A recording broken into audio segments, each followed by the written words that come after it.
নমস্কার, কেমন আছো তোমরা সবাই? পায়েলের সংসারের একটি ছোট্ট ব্লগে তোমাদের সবাইকে স্বাগত জানাই। আজ হলো সোমবার, তো শুক্রবারের দিন কিট্টু তো সেরকমভাবে স্কুল ছিল না, প্রায় 3 দিনই ছুটি, অনলাইন ক্লাস ছিল, তার সাথে ছিল পেরেন্ট টিচার মিটিং। তো 3 দিন টানা ছুটি খাওয়ার পর আজ কিন্তু কিট্টুকে স্কুলে পাঠিয়েছি।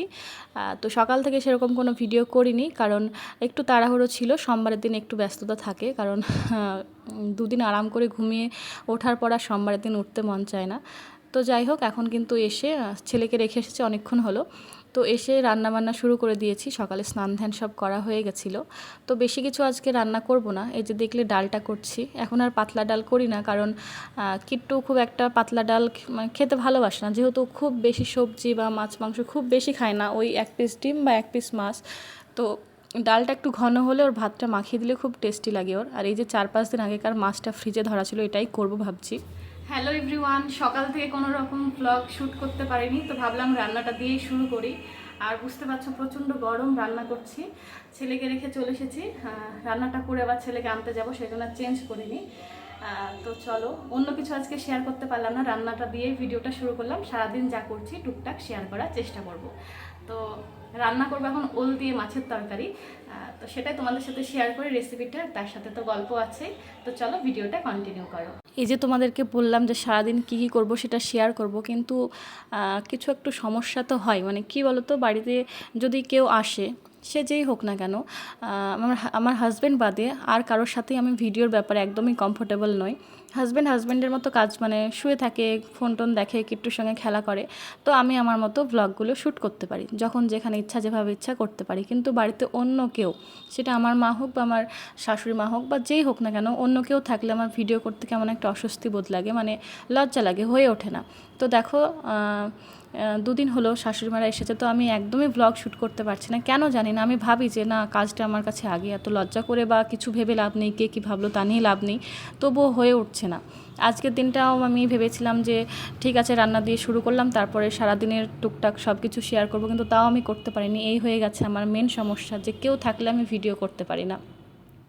আর ভয়েস দিতেও অনেক অসুবিধা হয়, কারণ বুঝতেই পারছো, ভয়েস দিচ্ছি, এবার কিছু কথা বলছি, সেগুলো কেউ শুনলে না মনে হয় যেন কেউ আছে হয়তো, তাহলে একটু আনকমফোর্টেবল ফিল হয়, যে কেউ আছে, কথাগুলো তার কানে যাচ্ছে কি যাচ্ছে না। যতই আমি খারাপ কথা না বলি না কেন, কিন্তু কেমন একটা লাগে।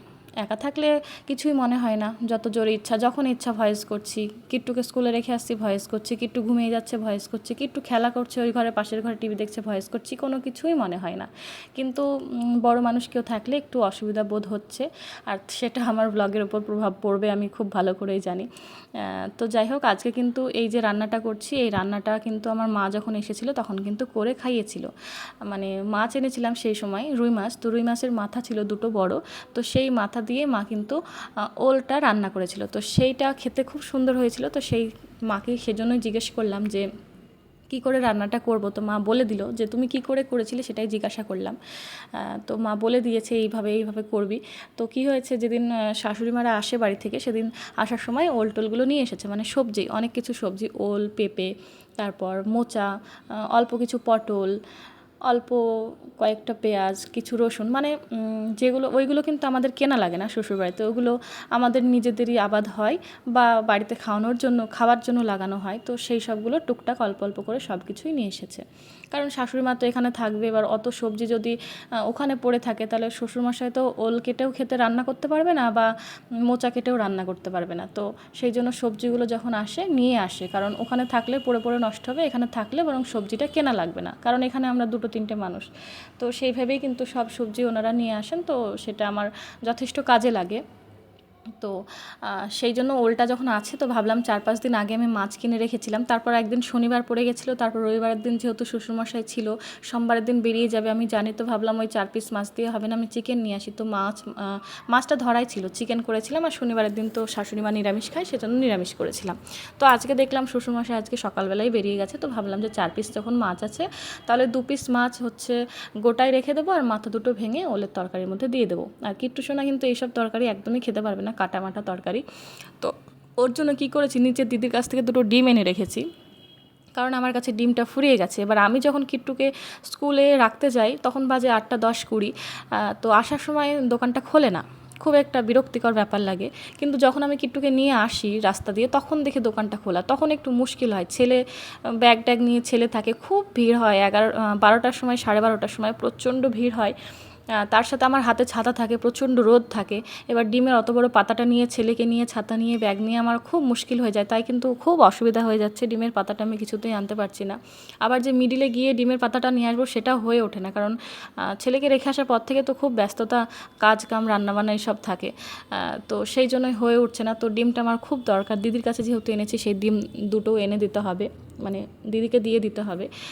যদিও কোনো চাপ নেই, তবুও আমারও লাগবে, কারণ ছেলের, আমরা এটা সেটা রান্না করে খেতেই পারি, সবজি টবজি, মোচা টোচা, ছেলে তো এগুলো খেতে পারবে না। তো ডিম থাকলে ছেলের কিন্তু অনেকটাই সুবিধা হয়।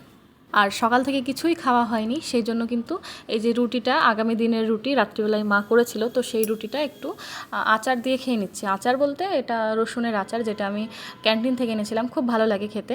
তো একটু বেশি নেওয়া হয়ে গেছিলো। তখন আমি কোনো দিনই রুটি দিয়ে খাইনি, তবে নিচের দিদি বলে যে রুটি দিয়ে খাবি, দেখবি যদি মনে হয় যে সবজি রান্না করবো না বা সকালবেলায় নাই করতে পারি, তো সেদিন ওই আচারটা দিয়ে খাবি, দেখবি ভালো লাগবে। তো আচারটা নিয়েছিলাম, নিয়ে কিন্তু কি হয়েছে, অতিরিক্ত হয়ে গেছে, মানে আমি একটু বেশিই লোভ করে নিয়ে নিয়েছি, দিয়ে আর খেতে পারছি না, কারণ ওটা ঝাল হয়, টক হয়।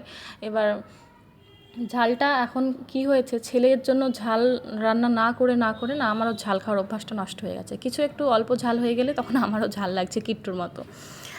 তো যাই হোক, এই যে দেখো ওল দিয়ে মাছটা, প্রথমে কি করলাম রেসিপিটা একবার বলে দিই, তারপর অন্য কিছু গল্প করব তোমাদের সাথে। তো প্রথমে কি করেছিলাম, ওল আর আলুটা, অল্প পরিমাণ আলু দিয়েছিলাম, কারণ ওলের পরিমাণটা অনেকটা বেশি। তো আলু আর ওলটা মানে 30% ভাপ দিয়ে নিয়েছিলাম, মানে যেটাকে বলে ভাপ দেওয়াই বলে, সেদ্ধ না, 30% সেদ্ধ করেছিলাম। তারপর জল ছড়িয়ে সেটা তেলে একদম ভালো করে লাল লাল করে ভেজে নিয়েছিলাম। একদিকে মাছগুলো ভেজে নিয়েছিলাম। এবার তেলের ওপরে মাছ তুলে নিয়ে, তারপর ওলগুলো তুলে নিয়ে তেলের ওপর কালো জিরে, শুকনো লঙ্কা দিয়ে, বেশি করে একটু রসুন, একদম হাফ পেঁয়াজ, আর একটু আদা, একটু জিরে, আর দুটো কাঁচা লঙ্কা দিয়ে মশলা করে নিয়েছি। মশলাটা তেলের ওপর দিয়ে কষিয়ে তার মধ্যে মাছটা দিয়ে দিয়েছিলাম। মাছটা দিয়ে কষিয়ে তারপর ওলটা দিলাম। ওলটা দিয়ে কষিয়ে একবার জল ঢেলে দেবো। জল ঢেলে দিয়ে বেশ কিছুক্ষণ, জল ঢেলে দেওয়ার পর বেশ কিছুক্ষণ ফুটিয়ে যখন ওলটা একদম সেদ্ধ হয়ে যাবে, একদম নরম হয়ে যাবে তুলোর মতো, তখন লাস্ট পর্যায়ে গিয়ে নুনটা চেক করে একটু গরম মশলা দিয়ে দেবো, তাহলে কিন্তু রান্নাটা খুব সুন্দর হয়ে যাবে। আগের দিন ভিডিওতে, আমার একটা ভিডিওতে সমস্যা এটাই আছে কি, যখন আমি ভিডিওটা আপলোড করি তখন আমি কমেন্টটা অন করে আপলোড করি, তারপরে তখন তো দুপুর 2টো বাজে, তখন তারপর আমি ঘুমিয়ে যাই। ঘুম থেকে উঠে যখন আমি কমেন্টগুলো চেক করতে যাই, তখন দেখি কমেন্ট বক্স একাই অফ হয়ে যায়। যেহেতু আমি বাচ্চাকে দেখাই, কিট্টুকে দেখালেই না কমেন্ট বক্সটা একাই অফ হয়ে যায়। তো আমি তো সেটা বুঝতে পারি না। আমি যখন সেটিং করি তখন কিন্তু কমেন্ট বক্সটা অনই করে রাখি। তো কালকেও সেম ঘটনা হয়েছিল, তো আমার কাছে বেশি কিছু কমেন্ট আসেনি, মানে আমি 4টের সময় দেখছি যে তখন কমেন্ট বক্স অফ, আর আমার বেশিরভাগ কমেন্ট কিন্তু ওই 3টে, 3:30-এর মধ্যে চলেই আসে। তো আমাকে যাই হোক, সম্প্রীতি এবং রথি দুজনেই কমেন্ট করেছে। সম্প্রীতি খুব সুন্দর কমেন্ট করেছে, তো দুজনকে আমি অনেক ধন্যবাদ জানাবো। এভাবেই পাশে থেকো তোমরা আমার, এটাই বলবো। তো এদিকে দেখো মাছের ঝোলটা প্রায় হয়ে এসেছে, এটা কিন্তু অনেকক্ষণ ফোটাতে হবে।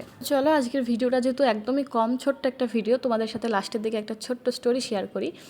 তোমাদের খুব ইচ্ছে আমাদের লাভ স্টোরি শোনার, তো আমি বলেছি যেদিন আমার ভিডিওতে 10K ভিউজ হবে, সেদিন কিন্তু আমি লাভ স্টোরি ভিডিও দেবো তারপর থেকেই।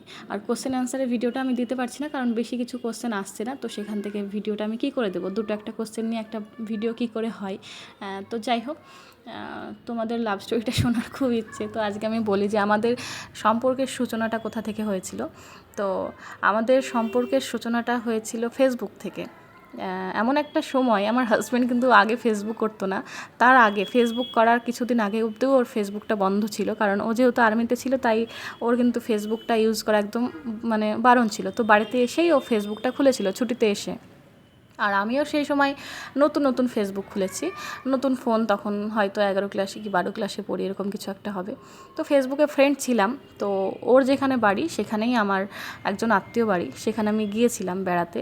তো সেখান থেকে যে আমাদের প্রেমের সূত্রপাত হয়েছে এমন না, সূত্রপাতটা হয়েছে ফেসবুক থেকেই। তো ফেসবুকে খুব একটা কথাও হতো না, খুব কম কথা হয়েছিল সেই সময়, যেমন হয় একজন নতুন ফেসবুক ফ্রেন্ড হলে একটা দুটো কথা, কেমন আছো, কী করছে, এই অবধি, তার বেশি কথা হয়নি। তারপরে আবার 3-4 মাস কথা বন্ধ ছিল, মানে অতটাও ছিল না, 3-4 মাস কথা একদমই বন্ধ ছিল।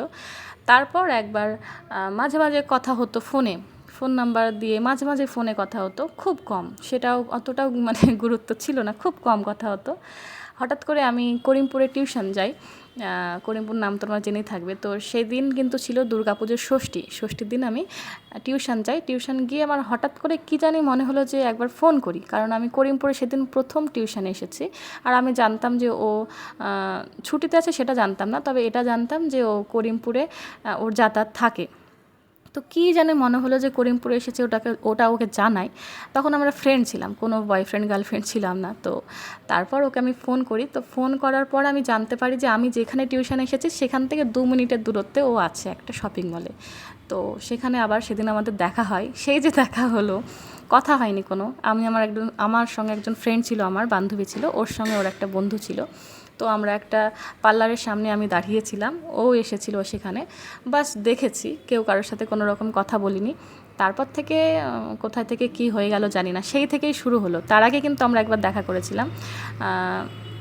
তো দেখা করার পরেও সেরকম কোনো কথাবার্তা হয়েছিল না, মানে সর্বপ্রথম দেখা করেছিলাম আমরা জলঙ্গিতে। তো সেখানেও সেরকম কোনো কথাবার্তা হয়নি, জাস্ট এসেছিল, একটা দুটো কথা বলেছিলাম, ও চলে গেছিলো। তারপর কিছুদিন কথা বলে আবার কথা বন্ধ হয়ে গেছিলো। তারপরে ওই যে করিমপুরের যে ব্যাপারটা, সেখান থেকেই কিন্তু সব কিছু শুরু হলো। তো করিমপুরে আসার পর দেখা হলো, কথা সেরকম হয়নি। তারপর থেকে ফোনে কথা শুরু হলো, সেই দিন থেকে স্টার্ট হলো ফোনে কথা বলা। ফোনে কথা বলাও যে খুব জোরদার কথা বলতাম এরকম কোনো ব্যাপার নেই। ও কথা বলতো, আমিও কথা বলতাম, দিনে হয়তো একবার কথা বলতাম। এরকম করতে করতে একটা টাইমে একটা বড় ঘটনা ঘটে গেল, সেটা হলো আমার বিয়ে ঠিক হয়ে গেল অন্য জায়গায়। তো সেটাও জানতে পেলো। তখন আমাদের দুজনের এমন একটা মনের পরিস্থিতি যে ঠিক আছে, আমরা দুজন একসঙ্গে থাকতেই পারি, কারণ দুজনের মধ্যে অনেক মিল। তো ও যেরকম মানুষ যে খুব একটা ঘুরতে ভালোবাসে না, খুব একটা এদিক সেদিক যায় না, বেশি মানে বন্ধুদের সঙ্গে বাইরে চলে গেলাম, ঘুরতে চলে গেলাম, এইসব ব্যাপারগুলো যেমন ওর মধ্যে ছিল না, সেই সেম ব্যাপারটা আমার মধ্যেও ঠিক তাই। যে একটু লিমিটের মধ্যে চলতে ভালোবাসি, আর ও সেটা পছন্দ করে যে আমি লিমিটের মধ্যেই থাকি। তো সেই জায়গাটা আমাদের খুব মিল ছিল, যে ও যেটা চাইতো আমি সেটাই করতাম। তো তারপর থেকে কি হলো, পুরো একটা মাস যে ও ছুটিতে ছিল সেই বাড়ি, পুরো একটা মাস কিন্তু আমরা প্রায়ই দেখা করতাম। মানে যেদিন টিউশন থাকতো সেদিনও দেখা করতাম, টিউশন হয়তো যেতামই না, আবার যেদিন টিউশন না থাকতো সেদিনও মিথ্যে বলে চলে যেতাম, এমনটাই হতো বেশিরভাগ সময়। তো সেখান থেকে সম্পর্কটা একটু জোরালো হয়। তারপর ঘটনা ঘটে এইটা যে আমার কোথাও একটা বিয়ে ঠিক হয়ে যায়। তো বিয়ে ঠিক হওয়া থেকেই কিন্তু আমাদের ভালোবাসাটা একটু জোরালো হয়, যে আমার বিয়ে ঠিক হয়ে যাচ্ছে এরকম একটা সিচুয়েশান। তো চলো, আজকে আর কিছু বলতে পারলাম না, টাটা।